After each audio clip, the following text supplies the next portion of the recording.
सर्वाधिक है। सर्वेलेंस जो हो रहा है उसमें लगभग 1,33,335 क्षेत्रों का 4,05,000 टीम दिवस के साथ उसका वो होम सर्वेलेंस हुआ है, जिसमें 2,63,00,000 घरों का सर्वेक्षण किया गया है और उसमें 13 करोड़ की आबादी का सर्वे हो चुका है। इस प्रकार आप देखेंगे कि प्रदेश के लगभग 60% आबादी का सर्वेलेंस हो चुका है और ये सर्वेलेंस की लगातार प्रक्रिया है। कई आवासों का 2 बार भी हो चुका है सर्वेलेंस।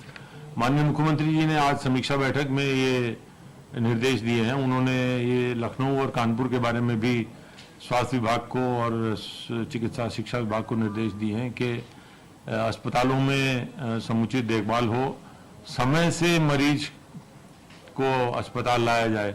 इस बारे में उन्होंने सभी नागरिकों से अपील की है और प्रदेश सरकार की ओर से ये अपील हम लोग सभी नागरिकों को कर रहे हैं कि यदि कोई सिम्टम हो कोविड का तो तुरंत जांच कराएं और जांच में अगर पॉजिटिव पाया जाता है तो डॉक्टरी सलाह जरूर लें।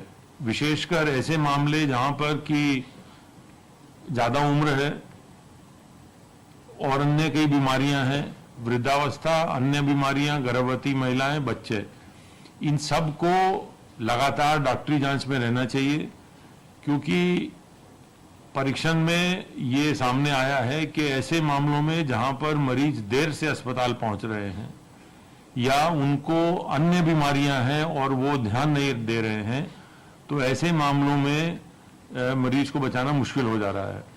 तो ये सबको माननीय मुख्यमंत्री जी की तरफ से अपील है कि अपना ध्यान रखें और यदि कोई लक्षण आता है तो टेस्ट अवश्य कराएं और टेस्ट में अगर पॉजिटिव आते हैं तो आपको डॉक्टरी सलाह लेनी चाहिए।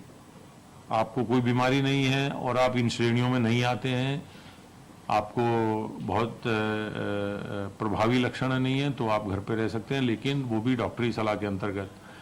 हमारा ई-संजीवनी पोर्टल है, इसके अलावा दूरभाष पर भी हर जिले में डॉक्टरी सलाह उपलब्ध है।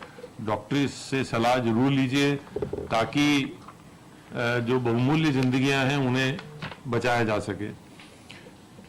हाथ धोते रहिए, सावधानी बरतिए, मास्क का प्रयोग करिए, सोशल डिस्टेंसिंग रखिए। ये सभी सावधानियां रखने से आप स्वस्थ रहेंगे। प्रदेश में इस बीमारी के लक्षण कम हो रहे हैं, लेकिन ये बहुत ही सावधानी वाला समय है, क्योंकि बहुत सम जगह पर ये देखा गया है कि ये वायरस दोबारा फिर आया है। तो ऐसे में दोबारा इसका आक्रमण ना हो। जहाँ जहाँ ये लक्षण कम हुए हैं, बीमारी कम हुई है, वहाँ पर हम सबको अतिरिक्त सावधानियां रखने की आवश्यकता है ताकि पुनः इसका पदार्पण ना हो।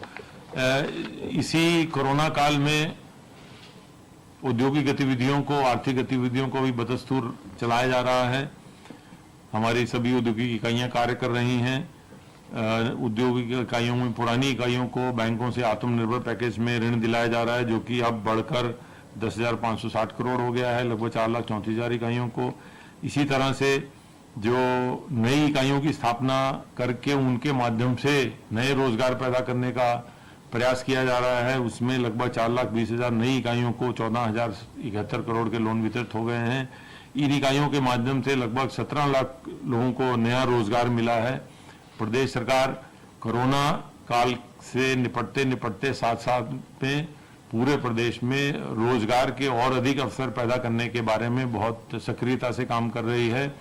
जहां एक और नौकरियों में बल दिया जा रहा है कि जल्दी भर्ती प्रक्रिया शुरू हो, वहीं दूसरी ओर स्वरोजगार के माध्यम से और औद्योगिक इकाइयों की स्थापना के माध्यम से प्रदेश में रोजगार के नए अवसर पैदा किए जा रहे हैं। लगभग 41,000 कोविड हेल्प डेस्क उद्योगों में स्थापित कर दिए गए हैं। इसके अलावा किसानों का धान क्रय का कार्य बहुत तेजी से चल रहा है और ये मैं राज्य सरकार की ओर से अनुरोध करना चाहूँगा कि किसान अपना धान क्रय केंद्र पे ले जाएं। लगभग 4000 क्रय केंद्र खोले गए हैं, जो कि पिछले साल से लगभग 1000 क्रय केंद्र अधिक हैं। सभी केंद्रों पर समुचित धनराशि की व्यवस्था कर दी गई है। ये भी निर्देश दिए गए हैं कि धान क्रय के बाद उसकी धनराशि तत्काल घंटों में ही उनके किसानों के खातों में तो उसकी ट्रांसफर हो जाए।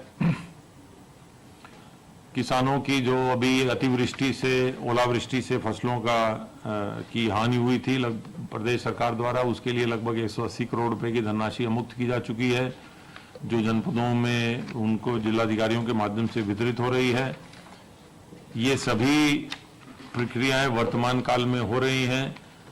सबसे जरूरी है कि कोरोना से हम लोग बचें, हाथ समय समय पर धोते रहें, मास्क लगाएं, सोशल डिस्टेंसिंग रखें और डॉक्टर से सलाह लेते रहें। धन्यवाद।